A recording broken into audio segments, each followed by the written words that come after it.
Hello बच्चों, आज हम लेके आए हैं सबसे मज़ेदार टॉपिक त्रिकोणमितीय अनुपात। और इसमें मैंने देखा है कि बच्चे क्या करते हैं, वो टेबल्स की वैल्यूज़ को याद करते हैं और याद करने के बाद वो कंफ्यूज हो जाते हैं कि साइन ज़ीरो की वैल्यू कितनी थी और कॉस ज़ीरो की वैल्यू कितनी थी, या फिर वो कंफ्यूज हो जाते हैं कि किस में क्या वैल्यू थी और क्वेश्चन में गलत वैल्यूज़ रख करके क्वेश्चन का आंसर गलत हो जाता है और उनके मार्क्स नहीं मिलते हैं। इसलिए मैं आपके लिए सबसे सरल तरीका, बिल्कुल आसान, बिल्कुल इजी ट्रिक लेके आया हूं जिससे आप लोग इस वैल्यूज़ को हमेशा के लिए याद रख सकते हैं। आइए चलिए देखते हैं कैसे हम करते हैं। बच्चों, ये बिल्कुल इजी ट्रिक है। सबसे पहले हम क्या करेंगे, यहाँ पे हम सबसे पहले साइन की वैल्यू निकालेंगे। अगर हमें साइन की वैल्यूज फाइंड हो जाएंगी, मतलब sine 0, sine 30, sine 45, sine 60, sine 90, अगर हम इनकी वैल्यूज फाइंड कर लेते हैं तो बाकी जितने भी कॉस, टैन, कॉसेक, सेक और कॉट, इनको जो रेशियोज हैं इनकी वैल्यू आसानी से हमें पता चल जाएगी। चलिए देखते हैं साइन की वैल्यू हम लोग कैसे फाइंड करते हैं। सबसे पहले हम लोग लिखेंगे 0/4, इसके बाद लिखेंगे 1/4 और यहाँ लिखेंगे 2/4, यहाँ लिखेंगे 3/4 और यहाँ लिखेंगे 4/4। डिनोमिनेटर सबका 4 रहेगा, डिनोमिनेटर सबका 4 रहेगा और न्यूमिनेटर में 0, 1, 2, 3, 4 असेंडिंग ऑर्डर में इस तरीके से लिख देंगे। अब हम यहाँ पे डिग्रीज लिख देते हैं। 0 डिग्री, 30 डिग्री, ये हो गया 45 डिग्री और ये हो गया 60 डिग्री और ये हो गया 90 डिग्री। तो 0, 30, 45, 60, 90 डिग्री ये असेंडिंग ऑर्डर में लिखेंगे। इसको 0, 1, 2, 3, 4 ये भी असेंडिंग ऑर्डर में लिखेंगे। अब देखिए हम कैसे साइन की वैल्यू फाइंड करते हैं। हम वैल्यूज फाइंड कर रहे हैं अभी साइन की। अब 0/4 होता है 0, 1/4 होता है 1/4, 2/4 को हम लिख सकते हैं 1/2, इसको लिख सकते हैं 3/4 और इसको 1 लिख सकते हैं। ऐसे कैंसिल कर देंगे तो ये 1 हो जाएगा और ये हो जाएगा 1/2। इस तरीके से हमने लिख लिया। अब हम क्या करेंगे, इसका अंडर रूट कर देंगे। अंडर रूट करने के लिए हम लिखेंगे under root 0, under root 1/4, under root 1/2, under root 3/4, under root 1। अब 0 का अंडर रूट होता है 0, 1/4 का अंडर रूट होता है 1/2, 1/2 का अंडर रूट हो जाएगा 1/√2 और 3/4 का अंडर रूट क्या हो जाएगा √3/2 और 1 का अंडर रूट हो जाएगा 1। बस यही हमारी वैल्यूज आ गई। अब साइन की वैल्यू हमने फाइंड कर ली। साइन की वैल्यू, साइन 0 की वैल्यू क्या हो गई हमारी, ये 0 हो गई। साइन 90 की वैल्यू हमारी क्या हो गई, 1 हो गई। साइन 30 की वैल्यू 1/2, साइन 45 की वैल्यू 1/√2, साइन 60 की वैल्यू √3/2। देखिए कितनी इजी ट्रिक है, बिल्कुल आसानी से हम लोगों ने साइन की वैल्यूज फाइंड कर ली। हमें इसमें कुछ भी याद करने की जरूरत नहीं पड़ी और एग्जाम्स में अगर हम भूल भी जाते हैं, कंफ्यूज हो जाते हैं तो फटाक से हम इसको निकाल सकते हैं एक साइड में रफ के लिए और उसको हम यूज कर सकते हैं। चलिए देखते हैं इस वैल्यू को हम इसमें पुट करते हैं। तो साइन 0 की वैल्यू कितनी हो गई, 0 हो गई। साइन 30 की वैल्यू 1/2, साइन 45 की वैल्यू 1/√2 हो गई।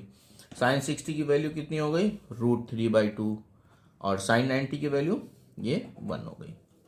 इतनी बात क्लियर हो गई। अब देखिए कॉस की वैल्यू निकालने का तरीका भी बिल्कुल आसान है।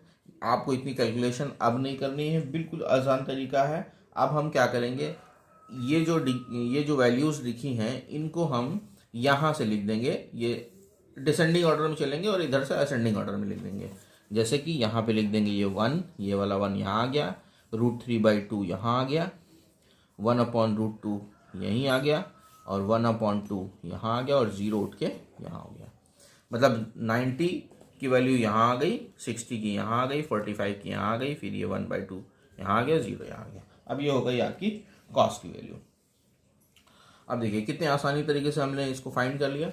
अब हम निकालेंगे टैन की वैल्यू। टैन थीटा आप लोगों को पता है कि टैन ए इजकल टू होता है साइन A/cos A, ठीक है। और साइन ए कितना है हमारा, अभी हम 0 डिग्री की अगर बात करें तो साइन 0, अगर हम 0 डिग्री की बात करें तो साइन 0 हो गया 0 और कॉस 0 हो गया 1, मतलब 0/1, तो वैल्यू हो गई 0। तो हमारी tan 0 की वैल्यू आ गई 0, ठीक है, ये डिग्री नहीं है, ये 0 हो गई। अब हम क्या करेंगे, ऐसे cos 30 की वैल्यू निकालेंगे, तो 30 के लिए हम क्या करेंगे,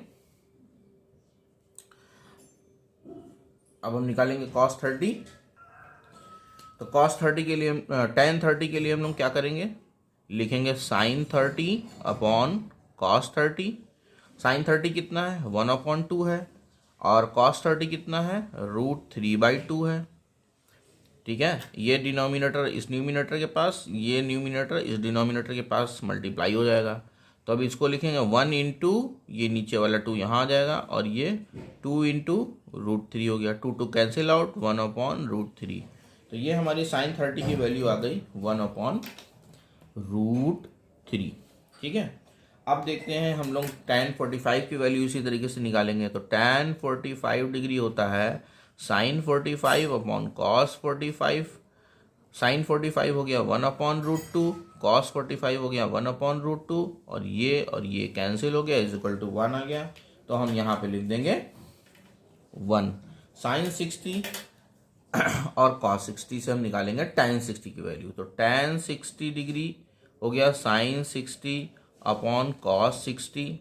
sin 60 कितना है, sin 60 है हमारा √3/2, sin 60 है हमारा √3/2 अपॉन cos 60 कितना है 1/2।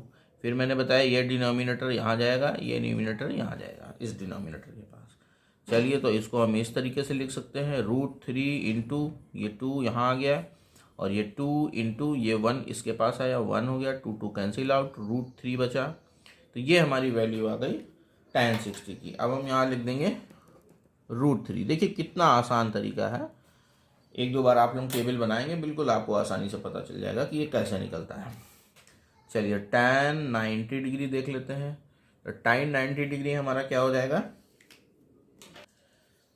tan 90 हमारा क्या हो जाएगा, tan 90 इज इक्वल टू हो गया sin 90 अपॉन cos 90, ठीक है। अब sin 90 की वैल्यू कितनी 1 है, cos 90 की वैल्यू 0 हो गई। तो आप देखिए यहाँ पे क्या होगा, डिनोमिनेटर में जब 0 होता है तब क्या होता है, तब इसकी वैल्यू हो जाती है इनफाइनाइट, अनंत हो जाती है। तो इसकी वैल्यू हो गई हमारी इनफाइनाइट।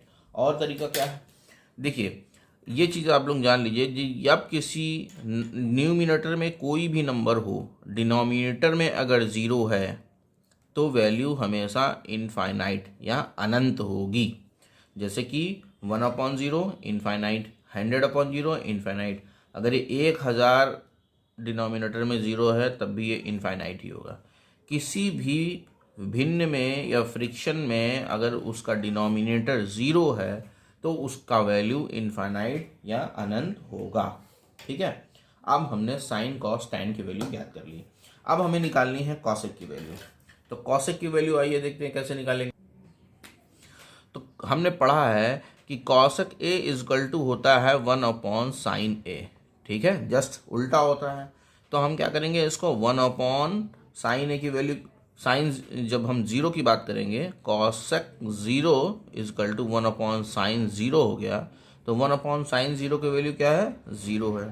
तो ये क्या हो जाएगा, डिनोमिनेटर में 0 है तो वैल्यू क्या हुई, इनफाइनाइट। अभी मैंने आप लोग को बताया कि डिनोमिनेटर अगर 0 है तो न्यूमिनेटर कुछ भी हो वैल्यू इनफाइनाइट होगी।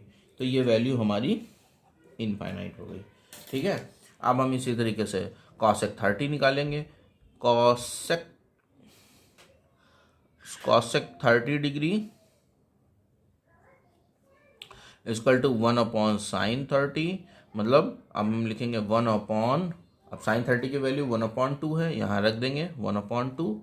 तो ये क्या हो जाएगा, ये 2 ऊपर न्यूमिनेटर में चला जाएगा। कैसे जाएगा, देखिए ये 1 है, ये 1 इसका एक डिनोमिनेटर हम लोग मान लेते हैं, और ये है 1/2। अब ये भी फ्रिक्शन है, ये भी फ्रिक्शन, दोनों भिन्न है। अब ये वाला जो हर है ये इस अंश के पास जाएगा और ये इसके पास जाएगा।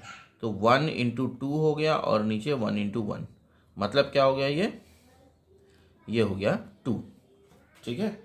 तो अब कॉसेक 30 की वैल्यू क्या हो गई, 2 हो गई। अब दूसरा तरीका, आप इसको इस वैल्यू को जस्ट पलट के रख देंगे तब भी वो आ जाएगा। जैसे ये न्यूमिनेटर डिनोमिनेटर में चला जाएगा, डिनोमिनेटर न्यूमिनेटर में चला जाएगा। तो cosec 45 की वैल्यू क्या हो जाएगी यहाँ पे √2 हो गई। ये सिंपल तरीका है, लेकिन आना चाहिए आपको कि कैलकुलेशन से कैसे हुआ, इसलिए मैंने इस तरीके से भी आप लोगों को बताया।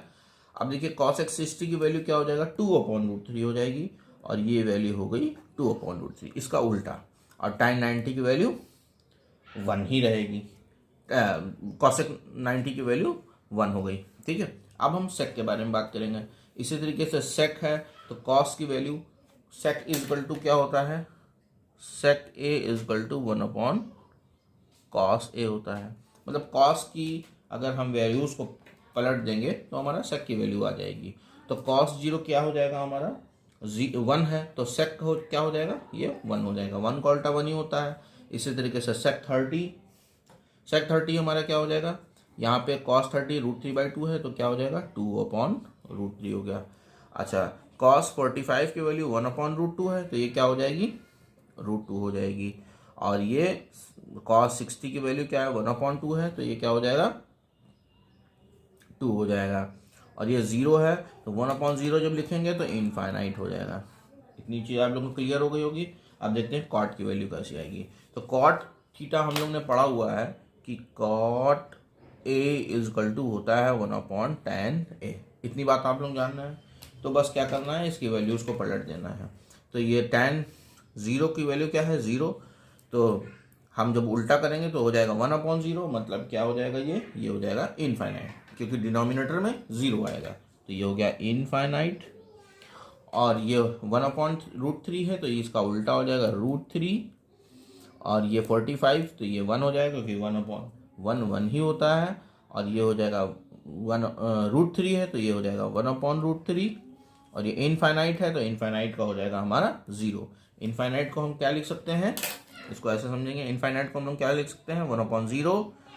तो जब इसको उल्टा करेंगे 0/1 तो डिनोमिनेटर में 1 तो वैल्यू क्या आ गई 0, तो ये आ गई 0। अब देखिए कितनी आसान तरीके से हम लोगों ने इस टेबल्स में जो 0 से 90 तक का रेशियो है सबकी वैल्यू सबको हमने कैसे निकालना है पता हो गया। अब एग्जाम्स में अगर हमको दिक्कत होती है तो बहुत आसानी तरीके से हम लोग को ये वैल्यूज़ फाइंड हो जाएंगी, और आप लोग जितना जितना प्रैक्टिस करते चलेंगे उस तरीके से आप लोगों को याद हो चल जाएगा, सारी वैल्यूज़ आप लोगों को याद हो जाएंगी। लेकिन फिर भी कन्फ्यूज़न के लिए आप लोगों को ऐसे ट्रिक याद होनी चाहिए, कभी भी कन्फ्यूज़न होती है तुरंत आप लोग ट्रिक से निकाल करके अपने क्वेश्चन को सॉल्व कर सकते हैं। तो आशा है आप लोगों को वीडियो अच्छा लगा होगा। अगर अच्छा लगा हो तो लाइक करिएगा, सब्सक्राइब करिएगा, शेयर करिएगा। धन्यवाद।